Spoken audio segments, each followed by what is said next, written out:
अस्सलाम वालेकुम जी। एक नई वीडियो ਦੇ ਨਾਲ ਮੇਰੀ ਤਰਫੋਂ ਸਭ ਨੂੰ ਵਾਰਮ ਵੈਲਕਮ ਮੇਰੇ ਚੈਨਲ ਤੇ ਹੈ।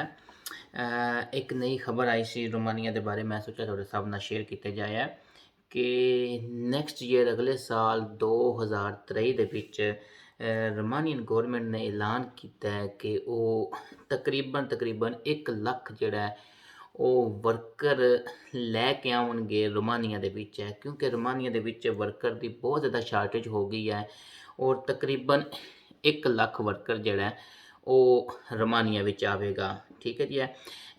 ਇਤਨਾ ਹੀ ਬੰਦਾ 2022 ਦੇ ਵਿੱਚ ਆਇਆ ਹੈ ਔਰ ਮੈਜੋਰਟੀ ਜਿਹੜੇ ਮੁਲਕ ਨੇ ਜਿੱਥੋਂ ਬੰਦੇ ਆਉਣਗੇ ਨੇਪਾਲ, ਬੰਗਲਾदेश ਔਰ ਪਾਕਿਸਤਾਨ।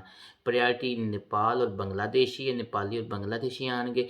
ਉਸ ਤੋਂ ਬਾਅਦ ਕੁਝ ਪਾਕਿਸਤਾਨੀ ਵੀ ਲੈ ਕੇ ਆਉਣਗੇ ਹੈ, ਕਿਉਂਕਿ ਰੋਮਾਨੀਆ ਦੀ ਗੌਰਮੈਂਟ ਨੇ ਐਲਾਨ ਕੀਤਾ ਹੈ ਕਿ ਉਹ ਤਿਆਰ ਨੇ 1 ਲੱਖ ਨਾਨ ਯੂਰਪੀਅਨ ਵਰਕਰ ਨੂੰ ਵਰਕ ਮਾਰਕੀਟ ਲੇਬਰ ਮਾਰਕੀਟ 'ਚ ਲੈ ਕੇ ਆਉਣ ਵਾਸਤੇ 2023 ਵਿੱਚ ਹੈ।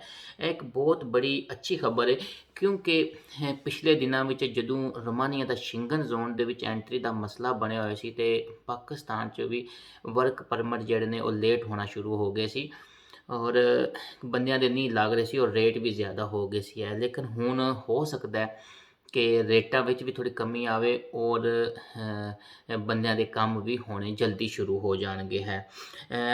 ਇਸ ਸਾਲ ਸਤੰਬਰ 2022 ਦੇ ਵਿੱਚ ਜਿਹੜੀ ਰੋਮਾਨੀਆ ਦੀ ਜਨਰਲ ਇੰਸਪੈਕਟੋਰੇਟ ਤੇ ਇਮੀਗ੍ਰੇਸ਼ਨ ਦੀ ਉਹਨੇ 64,894 ਵਰਕ ਪਰਮਿਟ ਇਸ਼ੂ ਕੀਤੇ ਨੇ ਹੈ, ਜਿਨ੍ਹਾਂ ਦੇ ਵਿੱਚ 8,700 ਇਨ ਪ੍ਰੋਸੈਸ ਨੇ, ਯਾਨੀ ਕਿ ਉਹਨਾਂ ਦਾ ਇਹ ਲੱਗਾ ਨਹੀਂ ਹੈ। ਠੀਕ ਹੈ ਜੀ। ਸਤੰਬਰ 2022 ਦੇ ਵਿੱਚ 78,400 ਐਕਟਿਵ ਇੰਪਲਾਇਮੈਂਟ ਕੰਟਰੈਕਟਸ ਹੋਏ ਨੇ ਜਿਹੜੇ ਰੋਮਾਨੀਅਨ ਲੋਕਾਂ ਨੇ ਕੀਤੇ ਨੇ ਹੈ। ਅਸਲ 'ਚ ਵਜ੍ਹਾ ਕੀ ਬਣੀ ਹੈ ਕਿ ਇਤਨੇ ਜ਼ਿਆਦਾ ਬੰਦੇ ਜਿਹੜੇ ਨੇ ਇਹ ਹੁਣ ਦੁਬਾਰਾ ਲੈ ਕੇ ਆ ਰਹੇ ਨੇ ਦੂਜੇ ਮੁਲਕਾਂ ਤੋਂ ਹੈ। ਕਿਉਂ ਇੰਨੀ ਇਹਨਾਂ ਦੇ ਵਿੱਚ ਸ਼ਾਰਟੇਜ ਹੋ ਗਈ ਹੈ? ਉਹਦੀ ਵਜ੍ਹਾ ਇਹ ਵੇ ਕਿ ਯੂਰਪੀ ਯੂਨੀਅਨ ਦਾ ਰੋਮਾਨੀਆ ਉੱਤੇ ਬਹੁਤ ਵੱਡਾ ਦਬਾਅ ਸੀ ਕਿ ਯੂਰਪੀ ਯੂਨੀਅਨ ਵਿੱਚ ਦੇ ਮੁਲਕਾਂ ਵਿੱਚ ਵਰਕਰ ਸ਼ਾਰਟੇਜ ਸੀ, ਜਿਹਦੀ ਵਜ੍ਹਾ ਤੋਂ ਰੋਮਾਨੀਆ ਨੇ ਆਪਣੇ ਬਹੁਤ ਜ਼ਿਆਦਾ ਬੰਦੇ ਜਿਹੜੇ ਨੇ ਉਹ ਯੂਰਪੀ ਯੂਨੀਅਨ ਵਿੱਚ ਕੰਮ ਕਰਨ ਭੇਜੇ ਸੀ ਹੈ। ਠੀਕ ਹੈ ਜੀ। ਔਰ ਉਹਦੀ ਸ਼ਾਰਟੇਜ ਦੀ ਵਜ੍ਹਾ ਤੋਂ ਇਹਨਾਂ ਨੇ ਆਪਣੀ ਜਿਹੜੀ ਸ਼ਾਰਟੇਜ ਬਣੀ ਹੈ ਉਹ ਏਸ਼ੀਅਨ ਵਰਕਰਸ ਤੋਂ ਪੂਰੀ ਕਰਨਗੇ, ਖਾਸ ਕਰਕੇ ਨੇਪਾਲ, ਬੰਗਲਾदेश ਔਰ ਪਾਕਿਸਤਾਨ ਤੋਂ ਹੈ। ਇਹਦੇ ਵਿੱਚ ਜਿਹੜੇ ਨੇ ਲੋ ਸਕਿਲਡ ਵਰਕਰ ਹੋਣਗੇ, ਜਿਹੜੇ ਛੋਟੇ ਮੋਟੇ ਕੰਮ ਕਰਨਗੇ ਹੈ, ਉਹ ਆ ਕੇ ਉਹਨਾਂ ਜਗ੍ਹਾ 'ਤੇ ਕੰਮ ਕਰਨਗੇ ਜਿਹੜੇ ਰੋਮਾਨੀ ਲੋਕਾਂ ਨੇ ਆਪਣੀਆਂ ਛੱਡੀਆਂ ਨੇ ਹੈ। ਇਹਦੀ ਵਜ੍ਹਾ ਤੋਂ ਤਕਰੀਬਨ ਜਿਹੜਾ ਰੋਮਾਨੀਅਨ ਗੌਰਮੈਂਟ ਜਿਹੜੀ ਉਹ ਪਲਾਨ ਬਣਾ ਰਹੀ ਹੈ ਤਕਰੀਬਨ 1 ਮਿਲੀਅਨ ਵਰਕਰਸ ਦਾ। ਠੀਕ ਹੈ ਜੀ। ਓਵਰਆਲ ਜਿਹੜਾ ਤਕਰੀਬਨ 10 ਲੱਖ ਬੰਦੇ ਦਾ ਪਲਾਨ ਹੈ, ਲੇਕਿਨ ਫਿਲਹਾਲ ਇਹਨਾਂ ਨੇ ਅਗਲੇ ਸਾਲ ਜਿਹੜਾ ਇਸ਼ੂ ਕੀਤਾ ਹੈ ਉਹ ਇਹਨਾਂ ਦਾ ਪਲਾਨ ਹੈ ਕਿ 1 ਲੱਖ ਅਸੀਂ ਬੰਦਾ ਜਿਹੜਾ ਉਹ ਨੇਪਾਲ ਔਰ ਬੰਗਲਾदेश ਔਰ ਪਾਕਿਸਤਾਨ ਤੋਂ ਲੈ ਕੇ ਆਵੀਏ ਹੈ। ਰੋਮਾਨੀਆ ਜਦੋਂ ਦਾ ਯੂਰਪੀ ਯੂਨੀਅਨ 'ਚ ਸ਼ਾਮਲ ਹੋਇਆ ਇਹਦੇ ਵਿੱਚ ਹਮੇਸ਼ਾ ਹੀ ਸ਼ਾਰਟੇਜ ਰਹੀ ਹੈ। ਤਕਰੀਬਨ 11% ਇਹਨਾਂ ਦੀ ਪਾਪੂਲੇਸ਼ਨ ਦੇ ਹਿਸਾਬ ਨਾਲ ਇਹਨਾਂ ਦਾ ਜਿਹੜਾ ਓਵਰਆਲ ਵਰਕਰ ਹੈ ਉਹ ਸ਼ਾਰਟੇਜ ਰਿਹਾ ਹੈ। ਇਹ ਹੁਣ ਖਬਰ ਜਿਹੜੀ ਮੈਂ ਤੁਹਾਨੂੰ ਪੜ੍ਹ ਦਿੰਦਾ ਕਿ ਨਾ ਕਿ ਰੋਮਾਨੀਆ ਜਿਹੜੀ ਹੈ ਜ਼ਿਆਦਾ ਏਸ਼ੀਅਨ ਨੂੰ ਕੰਸਟਰਕਸ਼ਨ ਦੇ ਕੰਮ ਵਾਸਤੇ ਹਾਇਰ ਕਰੇਗੀ, ਕਿਉਂਕਿ ਰੋਮਾਨੀ ਜਿਹੜੇ ਆਪੂ ਨੇ ਉਹ ਯੂਰਪ ਵਿੱਚ ਚਲੇ ਗਏ ਨੇ ਬੈਟਰ ਜੌਬਸ ਵਾਸਤੇ।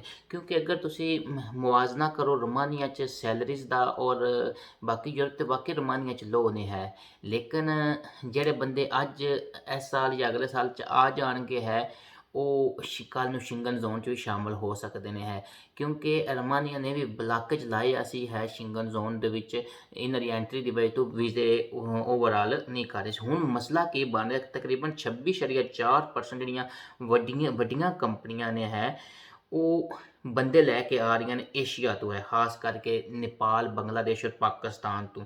12% ਜਿਹੜੇ ਨੇ ਯਾਨੀ ਕਿ ਅੱਧੇ ਉਹਨਾਂ ਹੁਣ ਸ਼ੁਰੂ ਕਰ ਲਏ ਨੇ, ਪਹਿਲੇ ਹੀ ਰਿਕਰੂਟ ਉਹਨਾਂ ਨੂੰ ਕਰਨਾ ਸ਼ੁਰੂ ਕਰ ਦਿੱਤਾ ਹੈ। ਉਸ ਤੋਂ ਬਾਅਦ ਉਹ ਸਕਿਲਡ ਵਰਕਰ ਵੀ ਲੈ ਕੇ ਆਉਣਗੇ ਹੈ। 70% ਜਿਹੜੇ ਨੇ ਵੱਡੀਆਂ ਕੰਸਟਰਕਸ਼ਨ ਕੰਪਨੀਆਂ ਨੇ ਹੈ, ਜਿਨ੍ਹਾਂ 'ਚ ਪਹਿਲੇ ਸਿਰਫ ਰੋਮਾਨੀ ਕੰਮ ਕਰਦੇ ਸੀ, ਹੁਣ ਉਹ ਰੋਮਾਨੀ ਵੀ ਚਲੇ ਗਏ ਨੇ ਹੈ ਔਰ ਏਸ਼ੀਆ ਤੋਂ ਬੰਦੇ ਆ ਰਹੇ ਨੇ। ਯਾਨੀ ਕਿ ਮੈਨੂੰ ਲੱਗਦਾ ਹੈ ਕਿ ਅਗਲੇ ਸਾਲ ਤੱਕ ਰੋਮਾਨੀਆ ਆਉਣ ਦਾ ਬਹੁਤ ਜ਼ਿਆਦਾ ਰੁਝਾਨ ਹੋਵੇਗਾ ਪਾਕਿਸਤਾਨੀਜ਼ ਦਾ ਔਰ ਬੰਗਲਾਦੇਸ਼ੀ ਔਰ ਨੇਪਾਲੀਜ਼ ਦਾ। ਜਿਹੜੇ ਬੰਦੇ ਵੀ ਇਸ ਪ੍ਰੋਸੈਸ 'ਚ ਹੈ ਨੇ, ਇਹਦੇ 'ਚ ਸ਼ਾਮਲ ਹੋਏ ਨੇ, ਉਹ ਵੀ ਕੋਸ਼ਿਸ਼ ਕਰਨ ਕਿ ਇਸ ਸਾਲ ਜਾਂ ਅਗਲੇ ਸਾਲ ਪਹੁੰਚ ਜਾਣ, ਤਾਂ ਕਿ ਕੱਲ੍ਹ ਨੂੰ ਜਦੋਂ ਰੋਮਾਨੀਆ ਹੁਣ ਦੁਬਾਰਾ ਅਪਲਾਈ ਕਰੇਗਾ ਸ਼ਿੰਗਨ ਜ਼ੋਨ 'ਚ, ਔਰ ਇਸ ਦਾ ਉਹਨਾਂ ਨੂੰ ਫਾਇਦਾ ਹੋ ਜਾਏ। ਜਿਉਂਦੇ ਵਸਦੇ ਰਹੋ, ਅੱਲਾ ਸਭ ਦਾ ਹਾਮੀ ਨਾਸਰ ਹੋਵੇ। ਫੀ ਅਮਾਨ ਅੱਲਾ, ਟੇਕ ਕੇਅਰ, ਅੱਲਾ।